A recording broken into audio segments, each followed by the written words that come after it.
Assalamualaikum, kembali lagi bersama channel Wirausaha Mandiri. Dan mohon maaf sudah hampir 8 bulan atau 9 bulan nggak tune in karena kesibukan. Mohon maaf sekali karena kegiatan aktivitas sehari-hari sehingga lupa untuk berbagi sharing. Nah, terkait di sore hari ini, insya Allah kita akan berbagi sharing terkait dengan selling point. Nah, buat teman-teman yang punya usaha atau buat teman-teman yang berkarir di kantor, Anda harus jeli melihat sebuah kata selling point. Nah, kalau Anda di kantor misalnya, di departemen Anda ada 10 orang dengan lulusan yang sama. Misalnya Anda dari jurusan teknik elektro, teman-teman Anda juga dari jurusan yang sama, Anda bekerja dengan posisi yang sama, tetapi bos Anda akan melihat dari potensial 10 orang yang ada di situ dengan jurusan sama, potensialnya sama, memang istilahnya dari kampus yang berbeda, bekerja di sebuah tempat yang sama. Bos Anda akan melihat di situ mana di antara Anda yang mempunyai selling point. Nah, disitulah beliau akan memilih seseorang yang dipercaya sama dia untuk menjadi ibarat kata tangan kanan ataupun kepercayaan. Nah, begitu juga di dunia bisnis.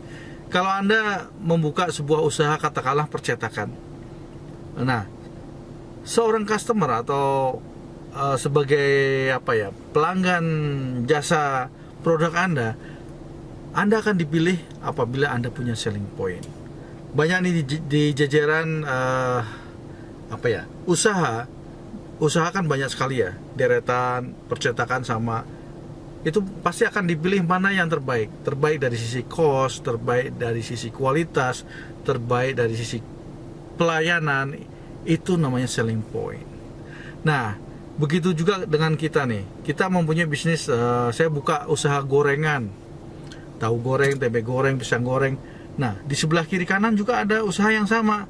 Nah, bagaimana sih kita mempunyai selling point yang berbeda dengan yang lain walaupun usahanya sama? Itu yang perlu Anda ciptakan.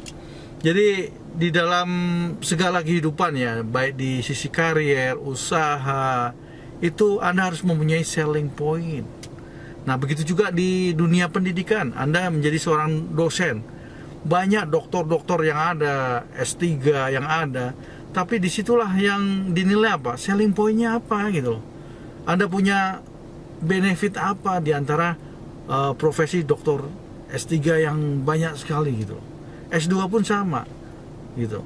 Disitulah Anda harus memikirkan selling point diri kita ini apa gitu. Selling point Anda itu apa di antara mereka. Nah, ada kata yang sangat yang saya selalu remind, bro, kalau Anda bekerja di sebuah perusahaan besar, disitulah banyak orang pintar, ada S1, S2, S3, menjadi satu di sebuah perusahaan yang besar ternama, tapi Anda terkucilkan, Anda nggak bisa berkembang, atau enggak Anda karirnya mentok. Berarti Anda harus berpikir ulang gitu loh.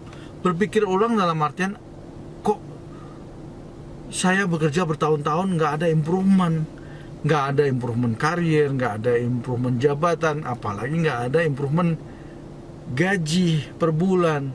Nah, di situ Anda harus berpikir juga, kayaknya kalau saya berpikir kayaknya saya harus move on nih, harus berani pindah haluan.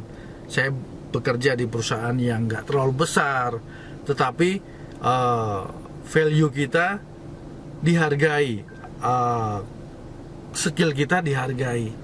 Itu menjadi sebuah selling point tersendiri daripada kita bekerja di tempat yang sangat besar, prestis, tetapi karir kita mentok. Nah, itu yang menjadi sebuah poin yang Anda perlu perhatikan.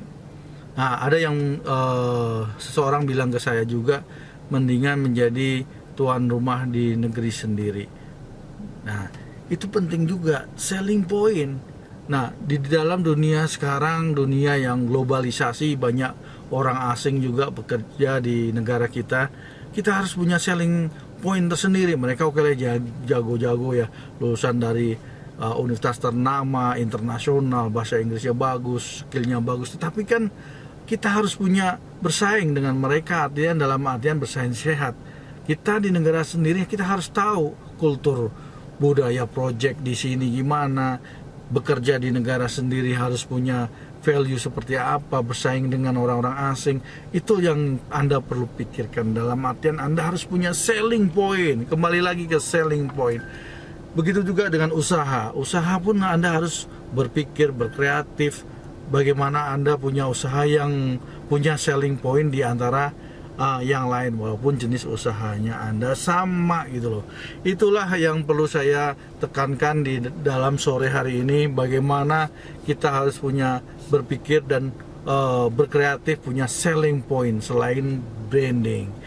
Itu aja, kembali lagi bersama channel Wira Usaha Mandiri. Jangan lupa selalu like, subscribe, dan komen.